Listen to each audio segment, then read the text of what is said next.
Hola y bienvenidos a mi canal de YouTube una vez más. Hoy tenemos el caso de Kendrick Johnson. Es uno muy particular ya que desde un principio se creía que todo fue un accidente, pero más tarde fueron pasando algunas cosas que hicieron pensar que tal vez había algo detrás. Se comienza a creer poco a poco que más que un accidente era en realidad algo planeado o tal vez algo que salió muy mal. Tenemos cámaras de seguridad y fotos que indican que hubo errores muy claros durante la investigación. Y encima tenemos grabados los momentos previos a los hechos. Sin nada más que decir, acá en la que está en pantalla pueden ver el resto de mis videos y acá abajo tienen mis redes sociales por si quieren seguirme en alguna de ellas. Así que sin más, comencemos.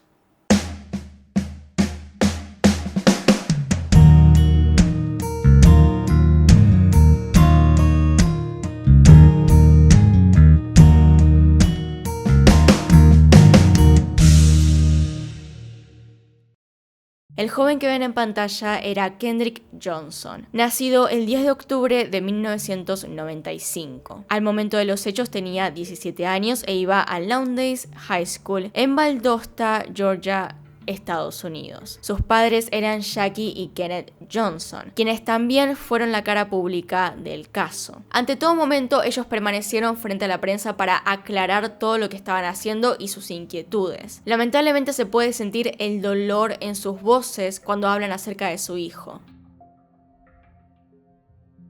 He was fun, he was an athlete, he was a jokester, he was the life of our house. That Kendrick was a loving son. I mean, he was a good brother. You know, he was just someone that, every parent. Como se lo ve en las fotos, Kendrick jugaba al básquet, era deportista y según sus padres un tanto callado, pero permanecía siendo la alegría de la casa. El 10 de enero del 2013, Kendrick desaparece. Esa noche él tenía que ir a un partido en el gimnasio de la escuela, en Lowndes High School. Sus padres sabían que él volvería a la casa un poco más tarde de lo normal. Sin embargo, directamente no lo hizo. Nunca llegó a su casa. A las 10 p.m. su madre se da cuenta de que algo había pasado. Si bien estaba el partido, de todas maneras él tenía que volver a cierta hora pactada. Además, no recibió ninguna noticia de parte de Kendrick. Por lo tanto, fue a buscarlo directamente a la escuela o a los lugares cercanos a ella, cuadras que rodeaban a la escuela, el camino hacia ella, pero en ningún momento lo encontró. Así que ya casi a la medianoche llama a la policía para que comience la investigación. Sin embargo, la búsqueda no dura demasiado y el lugar en el cual se lo encuentra es inquietante. El 11 de enero, la madre de Kendrick había ido a la escuela para repartir algunos folletos y también para recolectar información, pero en su lugar pasa otra cosa. Unos alumnos de la escuela entran al gimnasio y se encuentran con un par de medias en una colchoneta enrollada. Cuando se acercan a ver de dónde salían estas medias, se dan cuenta de que dentro de la colchoneta enrollada había un cuerpo. Para que se den una idea, estas colchonetas enrolladas son casi de 2 metros de alto por 1 metro de ancho. Son grandes, pesadas y difíciles de levantar. Kendrick estaba atrapado en el agujero que quedaba en el medio del rollo, pero para ese momento él ya estaba muerto. Y acá empiezan las preguntas. ¿Cómo se metió ahí? ¿Lo hizo a propósito? ¿Fue alguien más? ¿Y por qué no pidió ayuda? ¿Por qué nadie lo vio entrar ahí ni caerse? Con respecto al caso tenemos varias fotos. Por políticas de YouTube no puedo mostrárselas. Sin embargo, pueden buscarlas directamente en Google, pero voy a describir más o menos lo que fue la escena y las cosas más importantes de esta. Su cuerpo estaba en ese agujero, pero se notaba que entraba demasiado justo en él. Y después de medir se confirmó que él medía más de hombros de lo que el agujero. Así que en sí, de entrada, era bastante extraño que haya quedado en esa posición de manera accidental o voluntaria. El caso empezó bastante mal, ya que en el momento en el cual los jóvenes quisieron ver lo que estaba dentro de la colchoneta, la tiraron. Es decir, ya contaminaron la escena. Incluso si no era un crimen, igualmente sería más difícil de investigar. Pero bueno, empecemos con las cosas específicas. En cuanto a la colchoneta, estaba parada, recta, mientras que el cuerpo estaba invertido y recto hacia abajo, es decir, hacia el suelo. Y entonces entramos a la parte más rara de todo el caso, que serían las fotos, las cámaras y los zapatos. A Kendrick se lo ve en la cámara de seguridad afuera del gimnasio a la 1 p.m. entrando.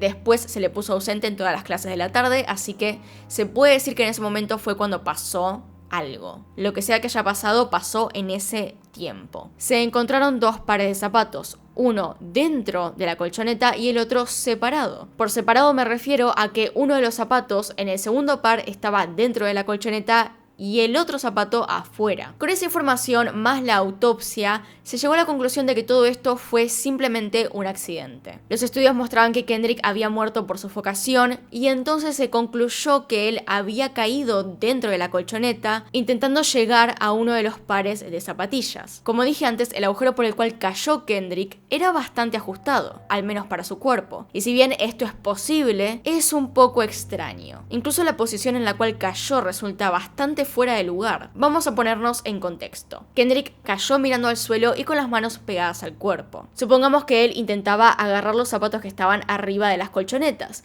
y que en lugar de hacerlo por afuera lo hizo por adentro. No explica cómo se quedó en esa posición mirando para abajo y tampoco explica cómo se quedó con los brazos pegados al cuerpo en lugar de tener aunque sea uno extendido para tomar el zapato. Pero de la otra forma, desde afuera tampoco tiene mucho sentido, porque estamos hablando de que se subió a la colchoneta o intentó subirse y cómo quedó para abajo y con los brazos pegados al cuerpo. Vamos a volver a este punto, pero primero quiero hablarles acerca de lo que pasó desde un principio, que es que hubo bastante participación de la comunidad para intentar resolver el caso de Kendrick, porque había muchas personas que creían que realmente había pasado algo, principalmente porque se veía mucho que las autoridades no respetaban a la familia como debían. Lo único que buscaban los padres dentro de todo esto era saber exactamente qué pasó, ya que no había ninguna persona que pudiese decirles exactamente cómo ocurrieron las cosas. Y también, por lo que les voy a decir a continuación, parecía que les estaban mintiendo a la cara. Por lo tanto, hubo mucha gente apoyándolos y donando para que pudieran seguir adelante con las investigaciones. Se puede decir que los padres no los convencieron de que todo esto fuese un accidente, y después del funeral estaban seguros de que algo había pasado. A Kendrick se lo enterró después de una corta investigación, pero como a la familia le surgieron dudas con respecto a lo que pasó en la escena, decidieron directamente exhumarlo para poder hacer otra prueba por ellos mismos, para tener la seguridad de que contratando a su propio especialista podrían tener pruebas un poco más neutrales y seguras de lo que pasó. Este hombre que contrataron era el Dr. William Anderson, quien descubrió algo que la familia definitivamente no conocía. Una vez que abrió el cuerpo se dio cuenta de que los órganos de Kendrick habían desaparecido. Y no solo eso, sino que además en su reemplazo había papel de diario. En primer lugar, la familia jamás pidió tal cosa. Los órganos no fueron donados ni nada por el estilo, es decir, la familia no pidió que los donaran y nunca se les informó lo que había pasado. Para aclarar un poco, primero se contactaron con varios expertos para entender qué estaba pasando, si esto era un proceso normal, y no lo era. Según todos los expertos contratados, ninguno de ellos usaba esta técnica de poner papel de diario en el cuerpo. Every organ from the top of Kendrick's head to his pelvis gone, and his family had no idea. When we buried Kendrick, we thought we was burying Kendrick, not half of Kendrick. Y a ver, lo primero que se le hizo al cuerpo fue un proceso reglamentario de parte de la Oficina de Investigaciones de Georgia. Recién después de esto fue entregado a la funeraria que más tarde lo enterraría. Entonces, dentro de esa oficina tiene que estar el culpable de este proceso. Y es importante destacar las llamadas a los expertos, ya que se podría decir que tal vez porque los órganos estaban mal, se los reemplazó. Sin embargo, ellos mismos dicen que esto no es un proceso común, que no se hace o que directamente no lo conocen. But what happened after his body arrived at the funeral home was anything but normal. In a letter to the Johnsons' attorney, Harrington Funeral Home owner Antonio Harrington denies he received Kendrick's organs. His internal organs were destroyed through natural process and henceforth were discarded before the body was sent back to Valdosta. Investigando un poco, sin embargo, encontré que hace varios años, y estoy hablando de antes de los 2000, esto se hacía a veces para inflar un poco el cuerpo. Los cuerpos cambian después de muertos, entonces esto es algo que en un momento se podía usar para bajar los costos de la funeraria. Pero no se hacía en este lugar y de todos modos tendrían que haberle dicho los métodos que iban a usar a la familia y qué le iban a hacer a los órganos. Además, se lo encontró en un gimnasio 21 horas después de la muerte, sin humedad, sin sol, sin tierra, es decir, no pudo tener demasiado desgaste en los órganos como para tener que sacarlos todos. En todo caso, tal vez lo de la sangre a la cabeza, el hecho de que estuviera dado vuelta podría implicar algún cambio, pero es aún así demasiado sacar todos los órganos y reemplazarlos con papel. Más que nada parece una falta de respeto a la familia o un intento de ocultar algo. Porque digamos que si no hubiese ido nadie a revisar el cuerpo nuevamente, nadie se hubiese enterado. Tampoco se puede decir que tenían pocos recursos o había menos tecnología para este tipo de situaciones, ya que estamos hablando de hace unos años. También quiero apuntar al hecho de que dentro de esta nueva autopsia no se encontraron signos de una pelea, no se encontraron marcas de otro tipo de muerte. Lo que sí se halló fue una pequeña marquita, como un moretón de 2 a 3 centímetros en el cuello. Si suponemos que le dieron un impacto fuerte ahí, pudo haber causado la muerte, sin embargo, no había otras marcas que lo indicaran, solo se indicaba sofocación. Entonces, dentro de todo esto, para justificar cómo terminó Kendrick ahí dentro, en esa posición, se dijo que tal vez estaba yendo a buscar uno de sus zapatos, el par ese que vimos antes, y que cuando llegó a la posición en la cual estaban, uno de ellos se cayó en ese hoyo de la colchoneta y él no tuvo mejor idea que tirarse a agarrarlo. Sin embargo, hay algo que sigue sin encajar. Primero que nada, su cuerpo de vuelta era demasiado grande como para entrar en ese lugar, y segundo, ¿por qué no tiene una mano extendida? Porque dentro de todo, si estaba buscando el zapato y se quedó en esa posición y algo le pasó, que tal vez perdió la conciencia o lo que fuese, igualmente tendría que estar en posición de estar buscando el zapato. La parte de buscar sus cosas arriba de la colchoneta es viable, ya que solían hacer eso los alumnos de este lugar,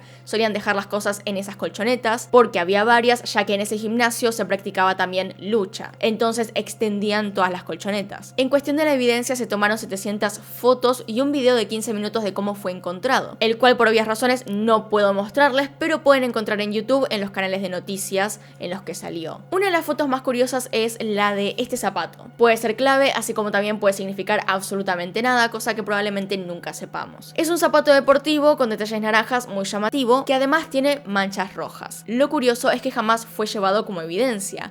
De hecho, tampoco se buscó al dueño. Según lo que dijeron los oficiales a cargo de este caso en los comunicados, es que este zapato tenía manchas de pintura y no de sangre. Entonces no lo tomaron. Sin embargo, procedimiento normal sería que todas las cosas que sean sospechosas o que puedan tener algo que ver con el caso sean llevadas. En todo caso, tendrían que haber buscado al dueño como para saber si estaba o no cerca del lugar a la hora de los hechos. También se descubrió este buzo gris con una mancha cuestionable y, lo más intrigante de todo, esta puerta también manchada. Creo que el buzo y la zapatilla pueden pasar de largo, está bien, esas pruebas por ahí no significan nada, pero la puerta manchada de sangre. Lo interesante es que si bien estas manchas no eran sangre de Kendrick, eran sangre de todos modos. Entonces, ¿de quién era y cómo llegaron ahí? Se les preguntó a los profesores, especialmente al de gimnasia, si tal vez reconocía estas manchas y de dónde habían salido, pero no sabía. Nadie sabía, de hecho, nadie en toda la escuela sabía de dónde habían salido esas manchas. ¿Les parece creíble esto? A mí no me parece creíble. Alguien tuvo que salir a decir de dónde habían salido. Es sangre y para que tenga 6 impactos diferentes tuvo que haber pasado algo. Y tuvo que ser lo suficientemente fuerte como para que más personas se dieran cuenta. Lo que sí se puede observar es que la sangre parecía bastante seca, por lo cual podemos asumir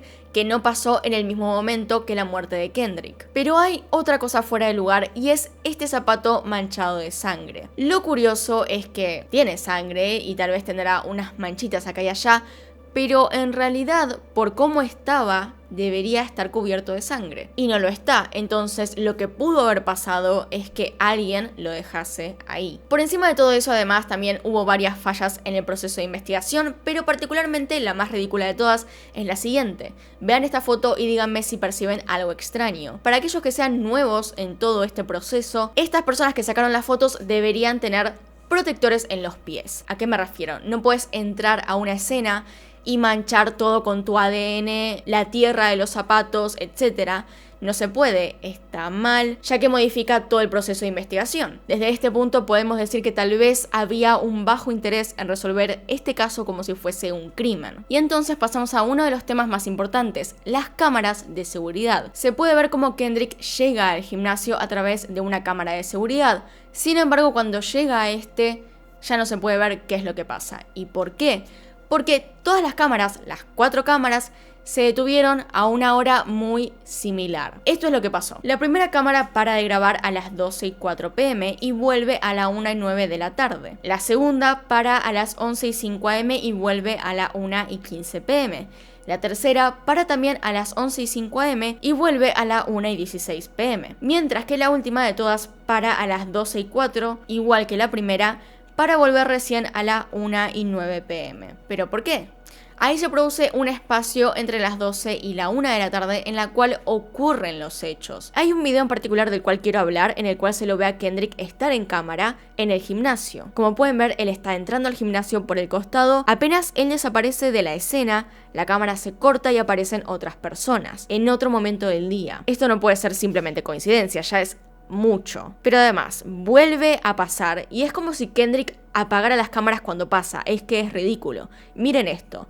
En la siguiente escena pasa lo mismo. Kendrick se va del otro cuadro y aparece en este nuevo para ir a la zona de las colchonetas. Hasta ahí todo bien. Sin embargo, cuando desaparece acá, vuelve a pasar esto de que se corta la escena y aparecen chicos que ya estaban jugando. Lo cual es importante, porque en ese momento entonces uno diría que tal vez, como son cámaras que se activan con el movimiento, al momento en el cual Kendrick desaparece, entonces se para la cámara. Sin embargo, en la primera escena había otro chico en ese mismo lugar y no sigue filmando. Y después, en esta escena, ya había gente jugando, así que es difícil creer que fuese la primera vez que los captara. Aparte, vemos como en algunas partes se salta a cuadros la cámara, pero es una cosa más natural. Cada 3 segundos, una cosa así, salta un pequeño cuadrito, no horas. Pero para finalizar este pensamiento acerca de las cámaras, quiero mostrarles lo siguiente. Como ven acá hay una cámara muy desenfocada. Bueno, en esta cámara arriba a la izquierda pueden ver que están las colchonetas, pero están cortadas, es decir, solamente se ve la parte inferior.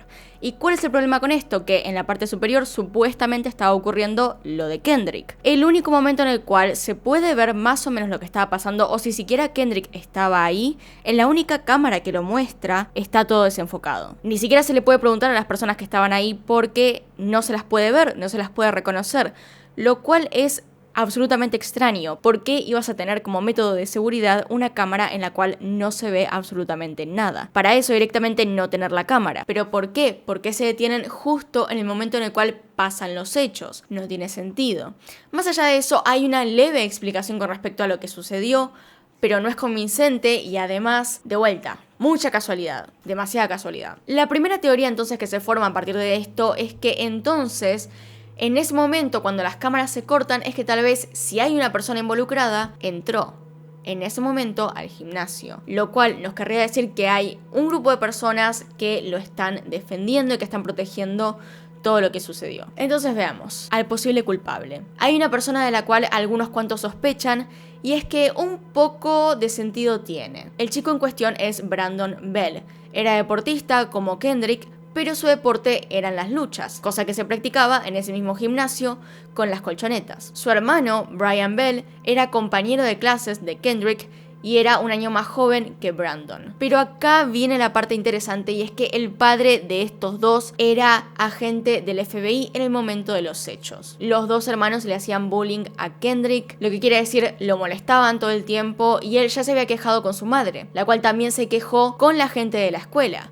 Fue directamente hacia la gente responsable de cuidar a su hijo y les dijo lo que estaba pasando. Sin embargo, ellos no hicieron nada. La defensa de estas dos personas es que eran amigos y que no pasaba nada más. Sin embargo, Kendrick ya había contado todo esto. Hay otro detalle con respecto a las cámaras y los hermanos Bell. Se lo puede ver el día de los hechos a uno de ellos ir con una bolsa en la mano de un lugar a otro y cambiarse de ropa. Sin embargo, él dice que esto se debe a que se estaba preparando para hacer deporte y que no tiene nada que ver con lo que estaba haciendo Kendrick en el gimnasio. Muchos apuntaron a que en las cámaras de seguridad se podía ver en el buzo que él llevaba manchas, que podría ser sangre, como pueden ver en este momento. Pero Bell dice que en realidad era la marca del buzo, RLX, como pueden ver ahora.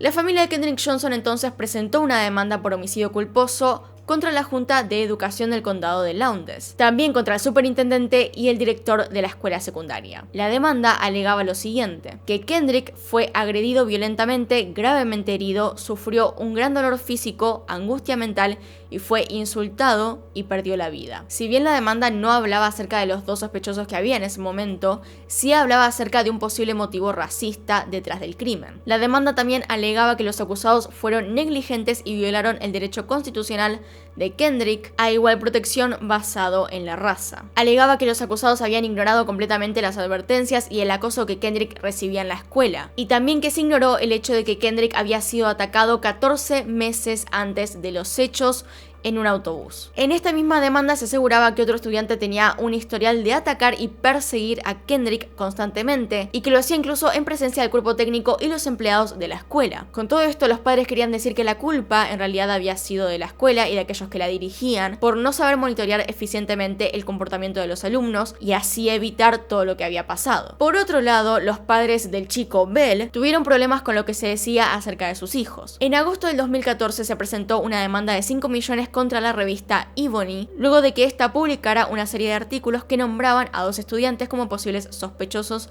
de la muerte con descripciones muy exactas. La revista usaba seudónimos, pero por lo demás era precisa en las descripciones de los niños, incluido el hecho de que su padre era un agente del FBI. El artículo utilizó como fuente un correo electrónico anónimo a la oficina del sheriff. Los padres en su demanda afirman que sus hijos no estuvieron involucrados en la muerte, no son considerados sospechosos y han sido acosados como resultado de la publicación. Incluso uno de ellos tenía una beca universitaria que había obtenido justamente por su deporte y se la terminaron revocando ya que no podían dársela a un posible homicida. Por lo cual se puede decir que todo esto repercutió en la vida de los jóvenes, siendo que igual no tenían pruebas de que ellos hayan hecho algo. Y mientras que estoy de acuerdo en que hay algunas cuantas coincidencias que los hacen ver mal, igualmente, de vuelta, no tenían pruebas de que hayan sido ellos. Por lo cual uno de estos hermanos perdió una buena oportunidad de ir a la universidad porque se creía que podía haber matado al chico. Sin embargo, hay una teoría con respecto a esto que tal vez justifica lo que pasó. Aparte de todo eso, lo que resultó raro es que ambos no quisieron participar de la investigación, no colaboraban con la policía en lo más mínimo, lo cual puede ser porque su padre les dijera que no lo hicieran por protección a sí mismos, porque de todos modos no había pruebas que los inculpara. Pero basándonos en esto, se vuelven un poco más sospechosos. Is it possible you were involved in any witness tampering or obstruction? No, sir. Have you obstructed justice in any way? No.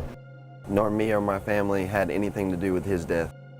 Where were you? I was in class. Finalmente, en enero del 2015, la familia de Kendrick presentó una demanda civil de $100 millones en el Tribunal Superior del Condado de DeKalb contra 38 personas. 38 personas que ellos creían que eran culpables dentro de todo esto. Entre estas personas figuran 3 compañeros de clases de Kendrick y funcionarios locales, estatales y federales, entre los cuales están el superintendente escolar del condado de Lowndes, el laboratorio criminal de Valdosta Lowndes, el jefe de policía de Valdosta, muchos ayudantes del sheriff, el médico forense del estado, la oficina de investigación de Georgia y sus 5 agentes, y un agente del FBI que probablemente sea el padre de estos chicos. La demanda alegaba que la agente del FBI había mandado a sus hijos a molestar a Kendrick y que entonces esta muerte había sido a propósito y no un accidente. Además de que se los acusaba de conspirar justamente con otras personas, todos los otros implicados en esta demanda, para ocultar los hechos. Jim Elliott, el fiscal del condado de Lowndes, declaró que las acusaciones eran infundadas y que cualquier respuesta se haría en el tribunal. Todos los jueces locales del Tribunal Superior se negaron a presidir el caso para evitar que la demanda se presente y se escuche en este condado. La razón de los jueces para rechazar todo esto fue la proximidad a los acusados. Por esa razón, el juez encargado de esto declaró que era inapropiado que tuviesen algo que ver con el caso. Poco antes de que se presentara la demanda, el fiscal de los Estados Unidos para el distrito medio de Georgia, Michael J. Moore, dijo en un comunicado que una investigación federal aún estaba abierta y que la investigación ha resultado más complicada y ha llevado más tiempo de lo previsto originalmente. Sin embargo, él, desde ese entonces en el cual se refirió de esta manera al caso, renunció. Después de que él renunciara, el caso fue transferido al distrito norte de Ohio bajo el liderazgo de Steven Dettelbach. Sin embargo, después de recibir el caso, un poco después, renunció. A pesar de estas extrañas renuncias, el caso supuestamente siguió con la investigación. Hasta que Jackie y Kenneth fueron demandados por más de $850,000 en honorarios de abogados y $1 millón en difamación. Más tarde se determinó que tendrían que pagar por lo menos $200,000 a todas estas personas que supuestamente habían difamado. Porque se llegó a la conclusión en realidad de que no había nadie responsable por el caso y que solamente había sido un accidente. Además, resulta que la foto que usaron los padres para el caso, la foto que se hizo más conocida, en la cual Kendrick aparecía bastante desfigurado y mal, en realidad había sido tomada después de la autopsia y por lo tanto se veía peor de lo que en realidad se lo había encontrado. Lo cual técnicamente es una mentira, un engaño, porque no era realmente como se lo encontró. Eran acusados de usar una foto que impactase más y así hacer que el caso pareciera peor de lo que era. Más allá de lo que hayan hecho los padres o de cómo se lo haya tomado la justicia, hay muchas cosas extrañas dentro del caso, cosas que no se pueden negar. ¿Cómo hizo Kendrick para meter su cuerpo entero en ese agujero cuando él medía más? ¿Por qué nadie lo escuchó gritar? Esa es una pregunta enorme. Si se cayó por un accidente, al menos tendría unos segundos de conciencia para intentar pedir ayuda o incluso volcar la colchoneta. Estaba vertical, porque estaba vertical, tendría que haber hecho algo de fuerza. Por otro lado, justo a esa hora las cámaras se cortaron. Puedo entender la explicación que dieron de que había una desincronización, en el sentido de que había 4 cámaras y algunas de ellas estaban con otros sistemas, por lo cual a la hora de juntarlos supuestamente se hacía como un marco de 20 minutos en el cual no había nada. Más allá de eso, se cortan las cámaras justo en ese momento. Eso no se puede negar. Con cualquier explicación que haya, igualmente, justo a las 12 hasta la 1 se cortan. En el momento en el cual Kendrick muere. Otra cosa es que nunca se examinó la sangre en la puerta, cosa que podría ser muy importante. No era sangre de Kendrick, así que pudo haber sido de su atacante, si hay. Y tampoco se investigaron las manchas en el zapato. Se dijo que era simplemente pintura, pero ¿qué garantía tenemos de eso? Y digamos que si la sangre, las zapatillas y el buzo eran de un alumno o de varios alumnos, ¿por qué ninguno salió a decirlo? Porque es bastante simple. Le pueden decir a una persona y ya varios lo van a saber. Alguno de esos objetos tuvo que ser de alguien. Es una escuela en la cual sucedió algo muy extraño, entonces me es muy difícil pensar que nadie sepa de dónde salen estas cosas y de quién son. Eso es casi imposible de creer. Pude encontrar a unos chicos que, sin ánimo de ofender, hicieron la prueba de ver si se podía gritar y pedir ayuda o si se podía hacer fuerza para salir de la colchoneta. Acá está ese video. Como pueden ver, el chico intenta salir una vez que está dentro y no puede. Tampoco puede tumbar la colchoneta al costado para poder salir. No puede pedir ayuda, los gritos de hecho no se escuchan y se nota que es bastante difícil. Además, cuando sale, hace mención de que dentro de ahí es demasiado caluroso, que la sensación es asfixiante.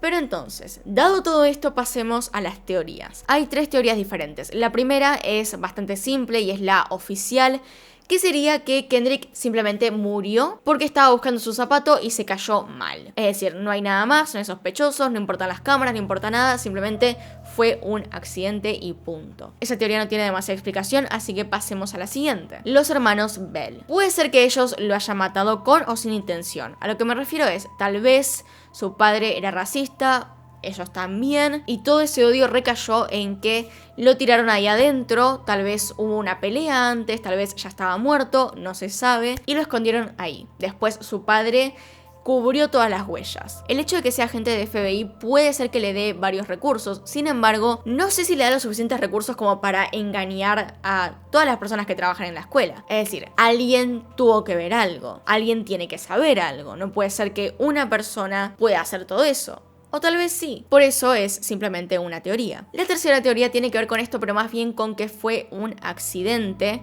de parte de otra persona que no fuera Kendrick.